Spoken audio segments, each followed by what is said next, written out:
আমার মেয়ের কিডন্যাপ নিয়ে কোনো রাজনৈতিক নাটক মঞ্চায়িত করো না। আমি আমার মেয়েকে ফেরত চাই। কি বলতে চাও তুমি? আমি যা বলতে চাইছি তুমি খুব ভালো করে বুঝতে পারছো। আমি আমার মেয়ে জাহানকে অক্ষত অবস্থায় ফেরত চাই। জাহান কি শুধু তোমার একার মেয়ে? জাহান আমার মেয়ে না?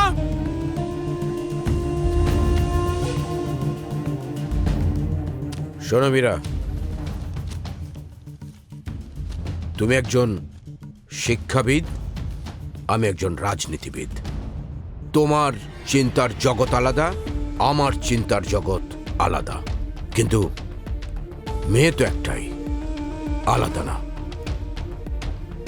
জাহানকে যে বা যারা কিডন্যাপ করেছে তাদের প্রত্যেকটাকে আমি গুলি করে মারব।